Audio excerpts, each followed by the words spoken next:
Olá, meu nome é Loreta, eu sou ginecologista e obstetra. Para você que segue a gente aqui no Lorecast, este episódio é um episódio especial do mês de agosto.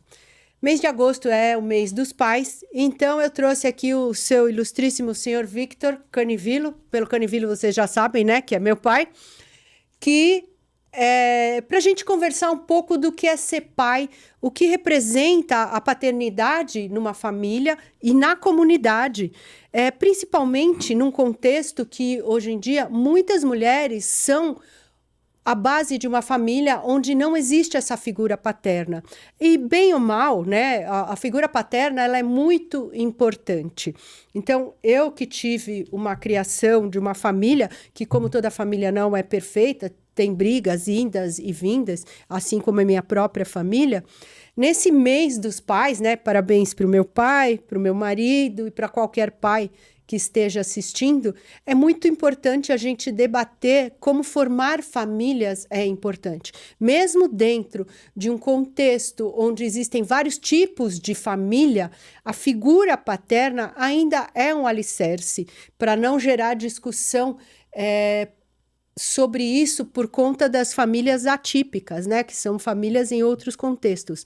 Mas eu vou falar especialmente de mim, como essa figura da família é importante, como isso leva a gente a formar uma família e como isso forma o nosso conceito, a nossa pessoa dentro de uma comunidade, né? Uma grande parte das comunidades são matriarcados, né? A gente vê que quem manda é a fêmea. Minhas filhas estavam falando outro dia que as hienas é um grande matriarcado, né? Quem manda é a hiena. Então, no reino, a leoa é um matriarcado, mas existe um papel para o macho nesse sentido. Pai, eu queria que você começasse. Meu pai é estrangeiro, vai ter uma legenda aqui embaixo. Não é tão assim, eu entendo muito bem. Quando você casou, desculpa, vou falar espanhol.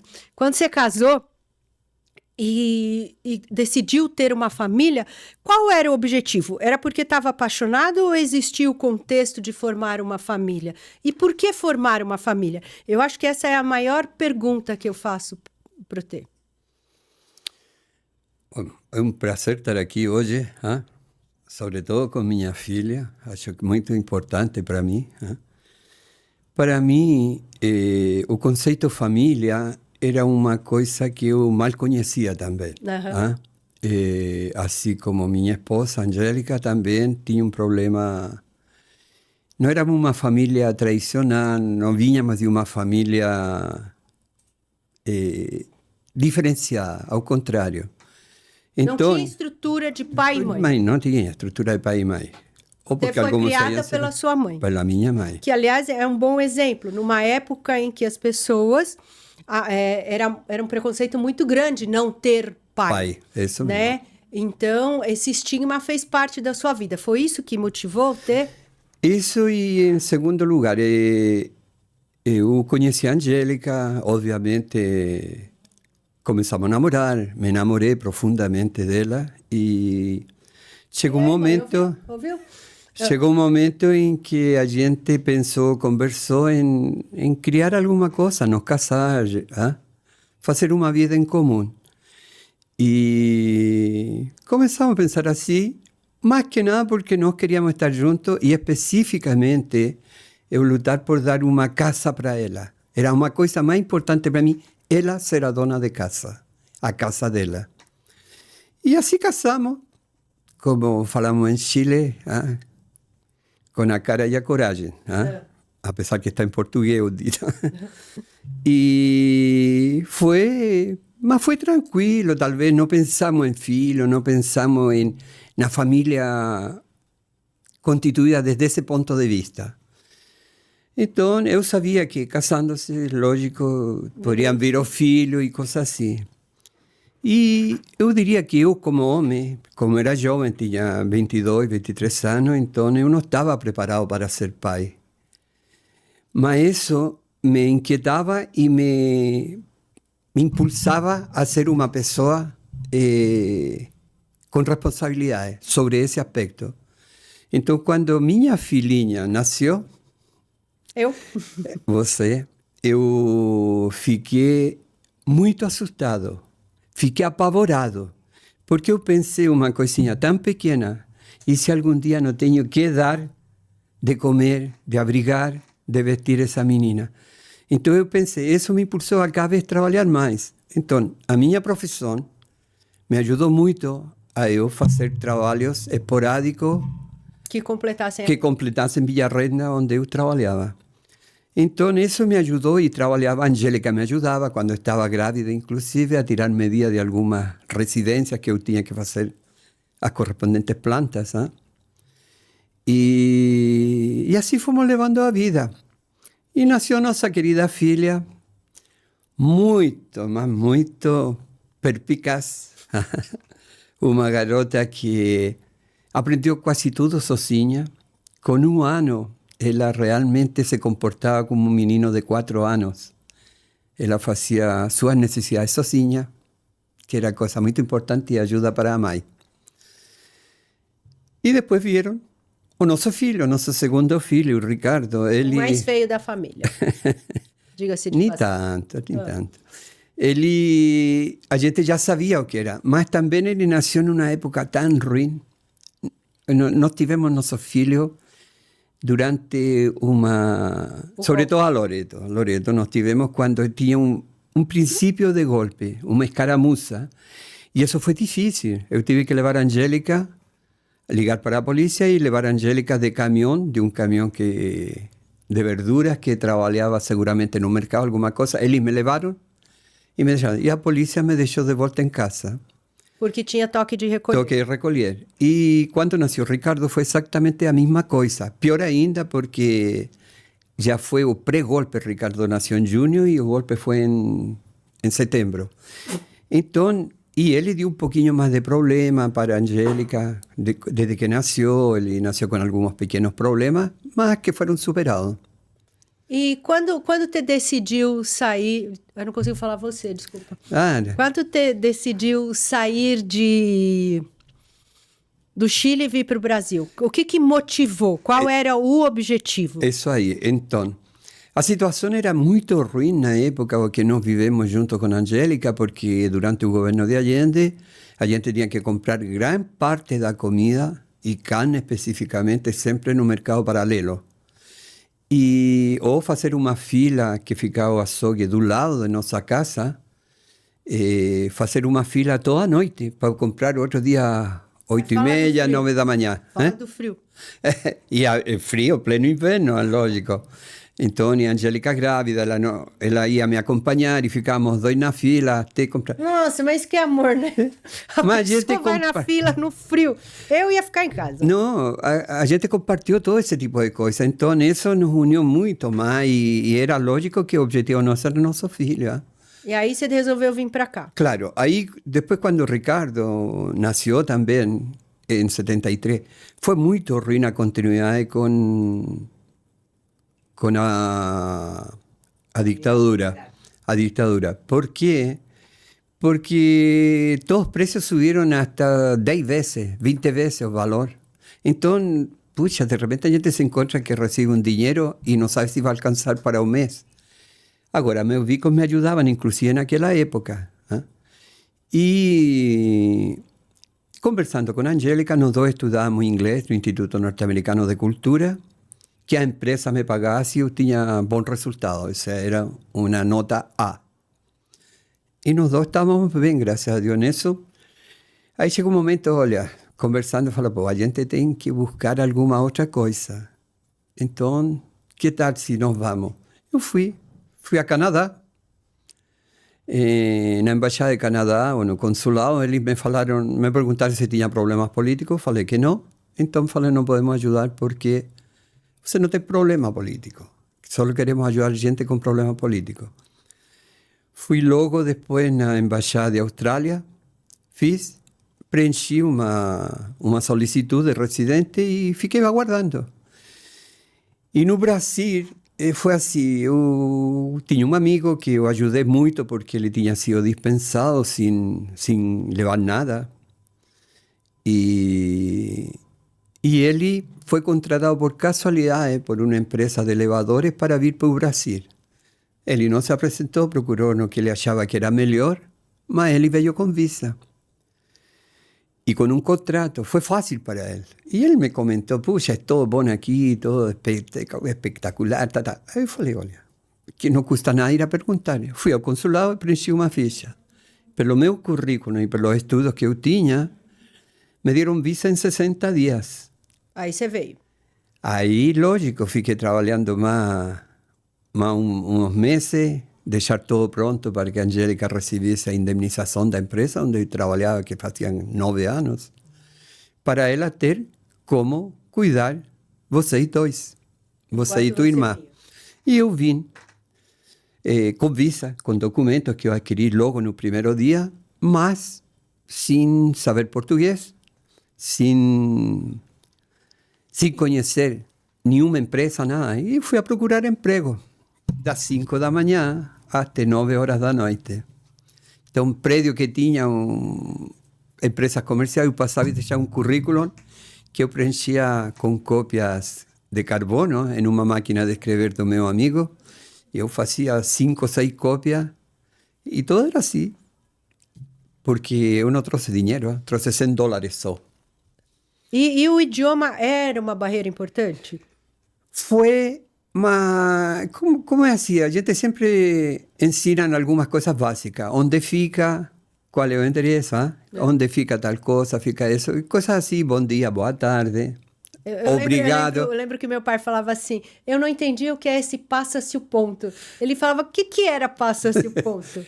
Tinha algumas coisas assim do idioma, como é... Pesas. O C cedilha, eu não sabia que tinha o som como DC ou 2S. Então, eu lia pecas. Só que pecas em espanhol? Pecas em espanhol é sardas. Então, essas coisas me custaram. Eu jogava bola com a turma e eu falava escanteio. Ou escanteiro. Escanteiro em vez de escanteio. O tiro de esquina. Então, assim fui aprendendo. Muita gente dava risada e alguns me corrigiam e coisas assim. Mas era uma época que eu mais achei quando eu vim, que as pessoas não sabiam onde era o Chile. As pessoas não sabiam onde era o Chile. As pessoas falavam assim, China? Não, Chile, né? Chile, assim, era um mundo tão dividido naquela época que as pessoas não sabiam, não tinham essa noção geográfica, né? O conhecimento, ele era muito reduzido, né? E que foi, por exemplo... Eu aqui, as referências que eu trazia eram muito poucas, muito superficiais. O Cristo Redentor, Pão de Açúcar, Pelé, a seleção brasileira, futebol, carnaval. Não sabia que era samba, não sabia que era o resto. Mas a gente veio pensando. Em 40 dias eu consegui meu primeiro emprego. Porque eu acho que tem uma coisa muito boa, que o brasileiro é muito receptivo. Não, isso aí. Eu sou muito grata a esse país por causa disso. Porque o brasileiro é muito receptivo, ele não é xenofóbico, né? Não. Ele te traz para perto. Mesmo que ele ria de você, ele ri com você naquele momento, né? Meu pai sempre foi motivo de gozação, por exemplo. Fala aí, pai, quero comprar pão. Quero comprar pão. Agora ele falou, mas ele não fala assim, ele fala que quer comprar pau. Então ele vira motivo de gozação com a gente, porque tem coisa que ele não consegue falar, né? Essa adaptação do idioma, eu acho que é uma batalha. Mas a batalha maior que eu acho que a gente teve, né? E aí você precisa de um pai, de uma mãe para isso, era que a gente não tinha dinheiro, a gente dormia num colchão no chão. Não, foi assim. Eu, depois de 40 dias, consegui um emprego. E eu comecei a trabalhar, lógico, como supervisor de projetos de instalação e como coordenador já. Meu salário foi o mais alto da turma que trabalhava muita gente jovem, né? Garotos que aprenderam na marra, desenhista, alguns engenheiros inexperientes também, né? Então, eu me vi forçado a tentar entender tudo que surgia nesse momento ao meu redor. E eu brincava às vezes com a Angélica e falava, puxa, na empresa eu sou todo ouvido, sabe? Eu falei, olha, eu fico com as antenas ligadas, porque cada palavra que se falava, fosse técnica ou comum, eu tentava gravar. outra coisa, eu logo em 30 dias tive que fazer uma relação de materiais, de instalação, tive que fazer um memorial descritivo, e eu fui, lógico, peguei um e fui moldando e acomodando. Então, o dicionário me ajudava em algumas coisas, a ler o que eu escutava. Então, eu me vi forçado a aprender a escrever português corretamente. A falar não, porque o sotaque sempre atrapalha um pouco, ah? Mas tem as dificuldades da língua. Mas, por exemplo, eu estava contando essa história, que a gente veio para cá, e a gente comeu, quem me conhece sabe que eu odeio polenta, né? Porque a gente não tinha dinheiro para comer nada a não ser polenta. Então a gente comeu polenta há mais de 40 dias. E polenta em espanhol chama chuchoca no Chile. E eu olhava para minha mãe e falava assim, eu não quero comer chuchoca, não aguento mais comer chuchoca. E a gente foi vencendo as batalhas e éramos só nós 4, né? Meu pai, minha mãe... Meu irmão. E o meu pai, como todos os homens daquela época, trabalhavam muito. E aquilo que fazia a família era minha mãe, né? Era a mulher que ficava em casa, cuida dos filhos, cozinha. Nas férias, como a gente não tinha dinheiro para viajar, principalmente no inverno, a gente ficava jogando cartas, né? E naquela época, a família era meio dissociada. Então, o homem trabalhava, a mulher ficava em casa, ele voltava, comia. E mesmo nesse contexto, a gente tinha a nossa família. Éramos só nós 4. E à medida que a gente foi crescendo, ficando mais velho... A família ela vai se solidificando. Mas eu vejo hoje em dia uma coisa que eu admiro muito, que é como os netos, hoje em dia, por esses pais que trabalharam muito, viraram o filho, né, que deveria ser. É onde eles têm tempo de viajar, é onde eles têm tempo de aproveitar. Então, eu tenho, assim... uma certeza muito grande. A vivência que minhas filhas tiveram com os meus pais foi muito superior à minha, porque era num contexto econômico melhor e os momentos de boas lembranças são boas. Como é para um pai que vai viajar com as netas, por exemplo, esse papel, né?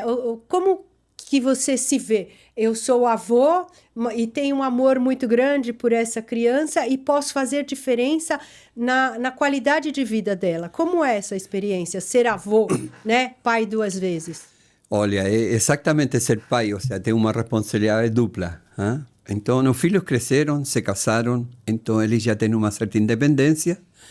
Mas os netos, nós sempre estivemos bem perto dos netos. Dos 4 netos que nós tivemos, sempre tentando acompanhar desde pequenos. Tanto assim que viajávamos, ou com tua filha, ou com o Victor, que era um pouco mais velho que as meninas. E aí vocês tentam inculcar, talvez, o melhor que a gente consegue, que não fez com os filhos, por dizer assim, por falta de tempo. Aquela proximidade. Não, com os netos a gente fazia aqui e acá. E eles são, a diferença de idade é muito importante. Algumas crianças, quando conversam com o avô, são um pouco diferentes. Eles contestam menos, eles aceitam menos. Aceitam mais. Desculpa, aceitam mais. Então, são menos rebeldes, por dizer assim. Então, todos eles, por exemplo, adoram a avó até hoje. Isso se vê, eles falam, eles dizem. Não é a avó, é a abuelita. A abuelita. Então, para mim isso era uma tranquilidade que a Angélica estivesse em casa, porque a Angélica foi uma ótima esposa, uma dona de casa excepcional. E uma mãe fiel. Uma mãe. Mas eu tenho uma coisa aí que dá para agregar bonito. Minha mulher foi uma sargento, mas meu filho parecem generais. Eu vejo com os filhos dele. Então a gente foi o mesmo tipo de, eu diria, com Cristo sou com os netos. Não, mas isso é uma coisa muito bonita da família, né? Muita coisa que eu via minha mãe falando, brigando, dando bronca, que eu odiava, eu repetia com as minhas filhas. Porque a raiz daquilo que forma a família, e aí é o importante, a figura da mãe e do pai, é aquela pessoa que fala assim, ó, não faça assim, que fala que você vai pegar alguma coisa e fala, não faça assim, sente direito, ponha o pé aqui, não moleste, não perturbe a pessoa da frente, não bata com o pé, a ponta do pé no banco da frente.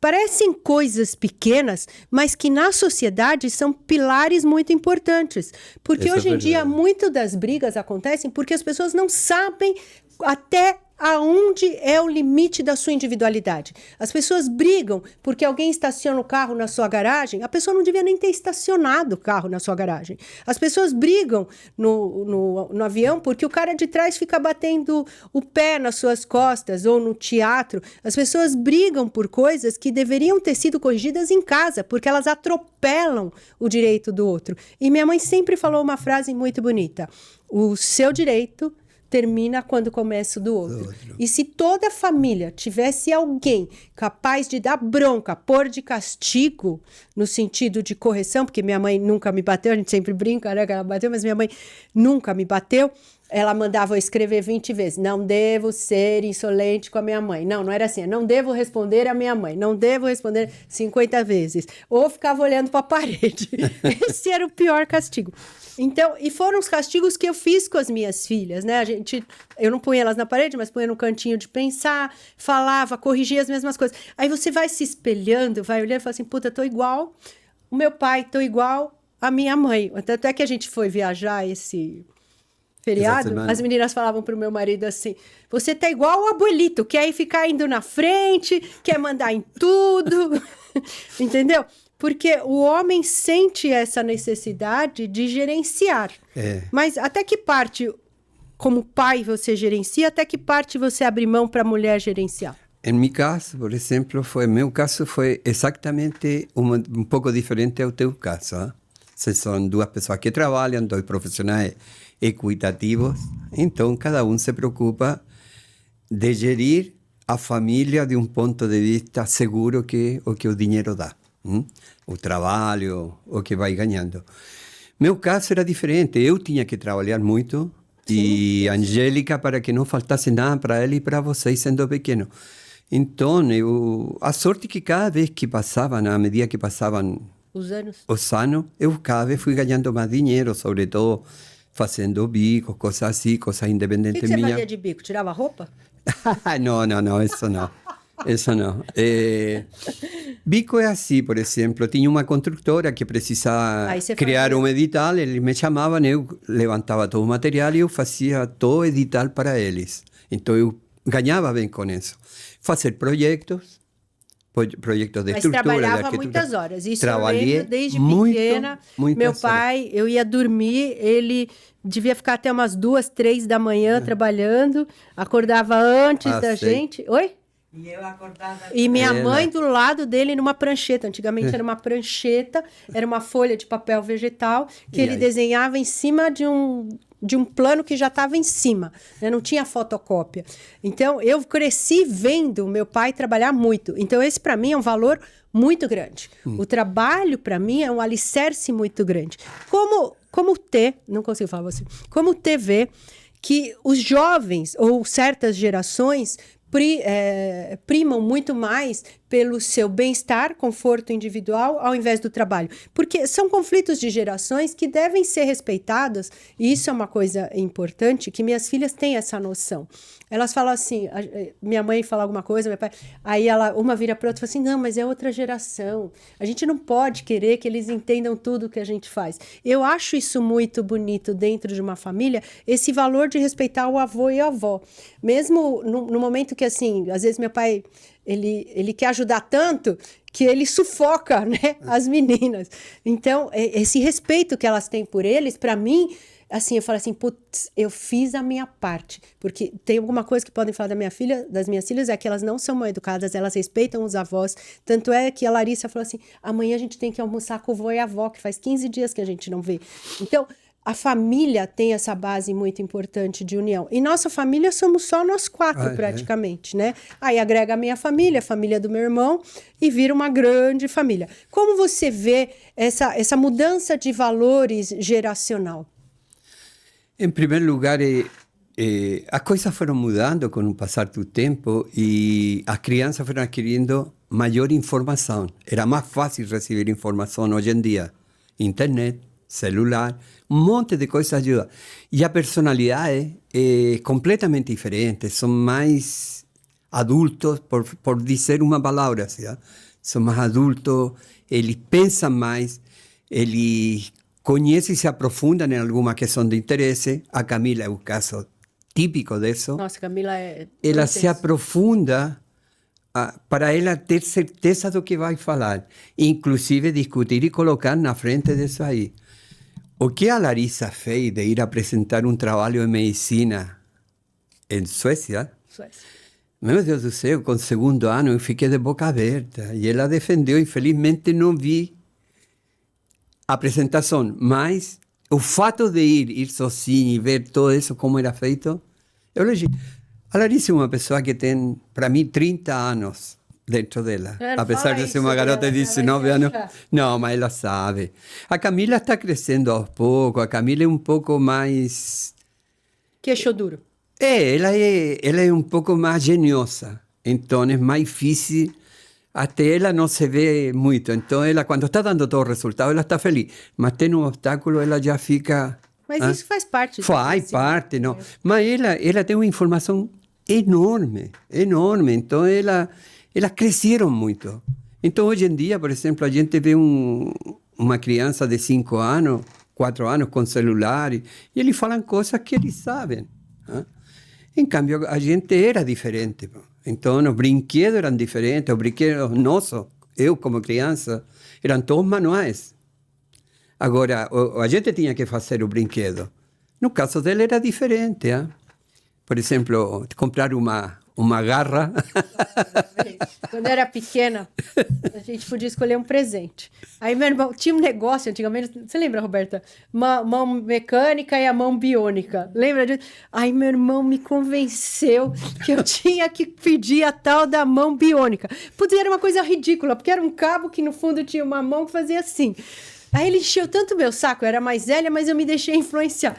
E aí, quando chegou, eu já achei tão sem graça aquilo. Eu chorava, eu não sei por que eu pedi isso. Aí meu irmão era menorzinho que eu, meu irmão sempre foi mais carinhoso. Ele, olha, Lore, olha, ela funciona. E eu pé da vida, né? Então, nas histórias de família, assim, a gente tem muitas coisas bonitas que a gente repete, né? A gente senta e conta as mesmas histórias 100 vezes, que são momentos que... inolvidáveis, praticamente. Pra gente são coisas bobas, né? Meu irmão era mó preguiçoso da paróquia, mas ele era burro, além de tudo.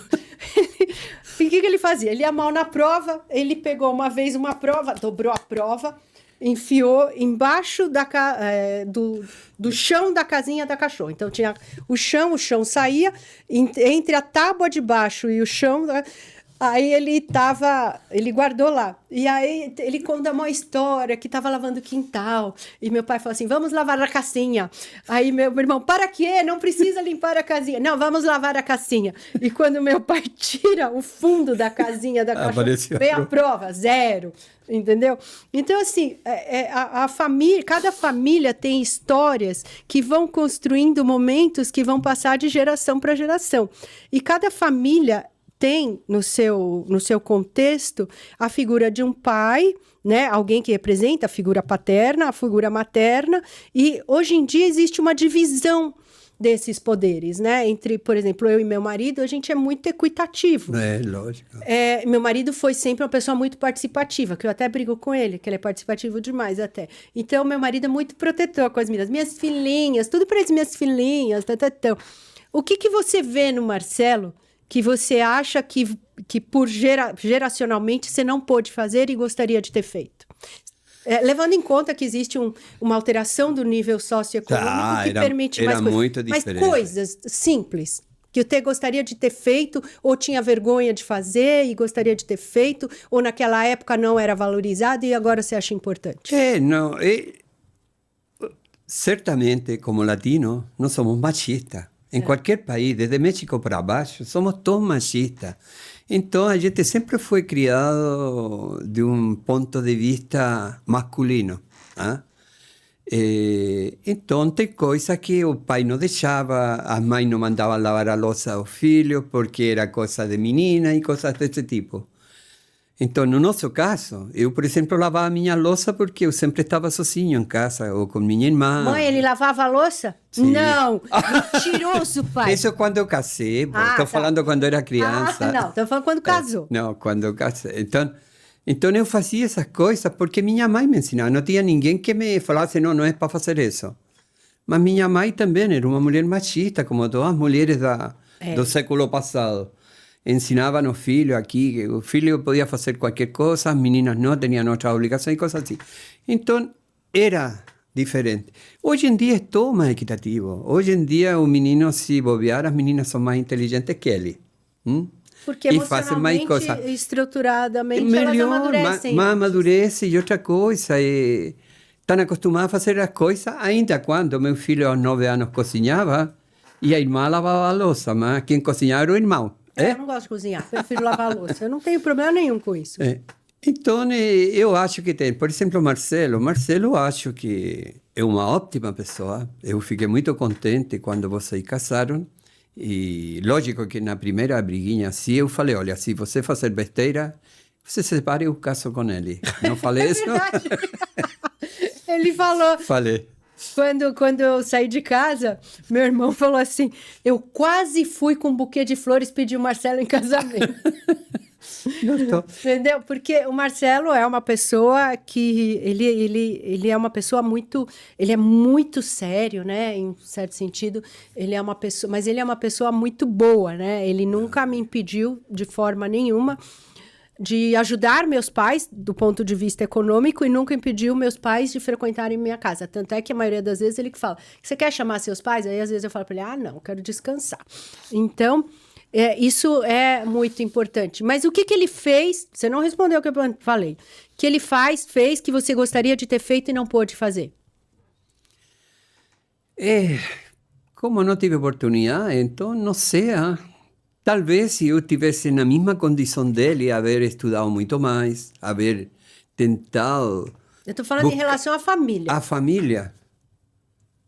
Olha, não sei, porque para mim é difícil realmente falar. Eu não programei minha família, não programei minha vida de casal, nem a família, nada. Foi acontecendo. Foi acontecendo e eu fui levando. Você acha que casar muito jovem é um problema? Eu casei com 28. Né? Mais ou menos. E eu só fui ter filho aos 37. Não. Porque eu não queria ter filho. Aí um dia eu acordei e falei, Marcelo, acho que queria ter filhos. Aí ele falou, tudo bem. Aí a gente programou. E o Marcelo sempre foi uma pessoa muito da família, né? Nós não programamos, mas eu acho que esse improviso de ter aparecido nossa filha em tão curto tempo, 9 meses e 10 dias, não é? Salvamos a honra por 10 dias. Porque a vizinha contava. Contavam. Salvou a honra por 10 dias. Então, é diferente. Eu não consigo chegar a encontrar coisas que eu gostaria de fazer que ele não faz. Eu vivi minha vida dessa forma, procurando sempre superar, para que não faltasse nada, como eu pensei no primeiro dia que te vi, que nunca faltasse nada. E posso até falar que quando eu entrei na faculdade, por exemplo, o carro que eu tinha, minha mãe fez com que meu pai pegasse o único carro que tinha da família para eu poder ir para a faculdade, porque foi a época que eu tinha que ir para os hospitais, né? Então, quando você tem uma família que abre mão das suas coisas por você, você tem que ser muito grata há muito tempo. Eu tenho um jeito, assim, meio sarcástico, né? De falar. Às vezes eu xingo meu pai, né? Falo para ele, porra, pai, tá. Já brigo com ele. Mas embaixo de tudo isso, existe um amor muito grande, né? E esse episódio é muito mais um episódio de agradecimento ao meu pai e à minha mãe, aproveitando a época, é uma homenagem às famílias, e para dizer que cada família, nenhuma família é perfeita, mas cada família, dentro daquela imperfeição, ela se completa. Cada família constrói uma história que muda a gente por dentro. E quanto mais você for grato à sua família, quanto mais tempo você conviver com seus pais, com sua mãe, sem guardar tanto rancor, sem cobrar demais, eu acho que a gente vai envelhecendo, a gente vai mudando essa perspectiva, né? Isso é muito importante, que seus filhos convivam com seus pais, que seus pais convivam com seus filhos, coisas que que podem se perdendo ao longo da nossa vida. Se o Tê tivesse que dar um conselho para um homem que vai formar uma família, o que você falaria, pai? Em primeiro lugar, que ele tivesse uma formação. Hoje em dia é sumamente necessário, e talvez ter pós-graduação e ter complementos para abrir um campo muito maior, porque está difícil, muito competitivo. E ele realmente, quando tiver as condições 100%, uma casa como Marcelo tinha,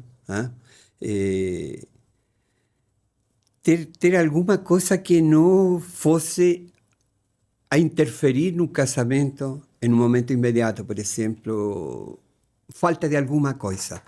O homem, para se sentir seguro, tem que ter isso aí. E o lar, eu acho que é a primeira coisa importante.